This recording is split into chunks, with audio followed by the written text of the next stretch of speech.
इन दोनों छोटे वानर को मिला श्राप या वरदान। आइए देखते हैं इन दोनों वानर की कहानी, जिनका नाम है नल और नील। बहुत समय पहले, त्रेता युग में, जब पृथ्वी पर अधर्म बढ़ रहा था और राक्षसों का अत्याचार अपने चरम पर था, तब देवताओं ने भगवान राम के रूप में विष्णु के अवतार का साथ देने के लिए अनेक दिव्य शक्तियों को वानर रूप में जन्म दिया।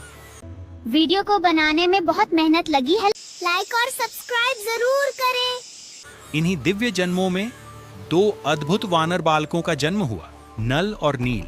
ये कोई साधारण वानर नहीं थे, ये थे देवताओं के महान शिल्पकार विश्वकर्मा के पुत्र। विश्वकर्मा वही दिव्य वास्तुकार थे जिन्होंने स्वर्ग के महल, देवताओं के अस्त्र शस्त्र और अनेक दिव्य नगरों का निर्माण किया था। अपने पिता की तरह ही नल और नील को जन्म से ही निर्माण कला, वास्तुकला और इंजीनियरिंग का दिव्य वरदान प्राप्त था। नल और नील बचपन में बहुत नटखट और शरारती थे।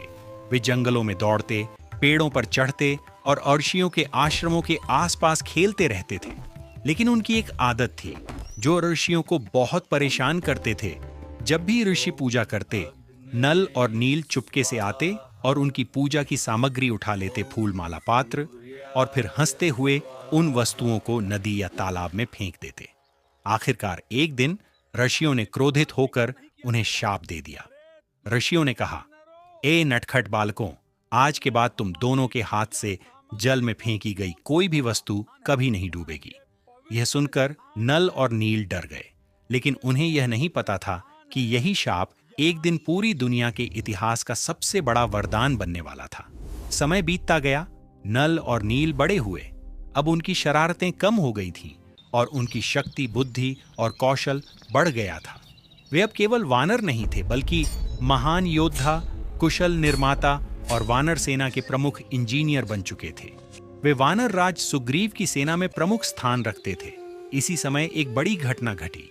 लंका के राजा रावण ने भगवान राम की पत्नी सीता का अपहरण कर लिया और उन्हें अपनी नगरी लंका में कैद कर लिया। सीता की खोज करते हुए भगवान राम और उनके भाई लक्ष्मण किष्किंधा पहुंचे। वहां उनकी मुलाकात सुग्रीव और उनकी वानर सेना से हुई। नल और नील ने जब राम को देखा तो उन्हें तुरंत महसूस हुआ कि ये कोई साधारण मनुष्य नहीं, बल्कि यह विष्णु का अवतार है। उन्होंने राम की सेवा करने का प्रण लिया। कुछ समय बाद वीर हनुमान ने लंका जाकर सीता का पता लगा लिया।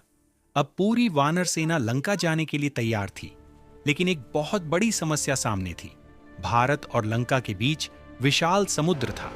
समुद्र इतना विशाल और गहरा था कि उसे पार करना असंभव लग रहा था। पूरी सेना चिंतित थी। तभी नल आगे आए। उन्होंने भगवान राम से कहा, प्रभु, मैं विश्वकर्मा का पुत्र हूं। मुझे निर्माण कला का ज्ञान है और आर्षियों के शाप के कारण मेरे द्वारा जल में फेंकी गई वस्तु डूबती नहीं है। मैं इस समुद्र पर पुल बना सकता हूं। भगवान राम मुस्कुराए और उन्हें अनुमति दी। वानर सेना जंगलों में गई और वहां से विशाल पत्थर, पर्वत और बड़े बड़े पेड़ उखाड़कर समुद्र के किनारे लाई। नल और नील उन पत्थरों को अपने हाथों से समुद्र में फेंकते और चमत्कार हुआ। पत्थर डूबने के बजाय पानी पर तैरने लगे। नल और नील ने उन पत्थरों को व्यवस्थित रूप से जोड़ना शुरू किया। केवल 5 दिनों में 100 योजन का पुल बनाया, अर्थात 1400 किलोमीटर समुद्र पर एक विशाल पुल बन गया। भगवान राम और उनकी सेना लंका पहुंची। एक भयंकर युद्ध हुआ। अंत में रावण का अंत हुआ और धर्म की विजय हुई, और इस विजय में नल और नील का योगदान अमर हो गया। हमारी कहानी सुनने के बाद आपको कैसा लगा, कमेंट में जरूर लिखें और जय श्री राम भी लिखें।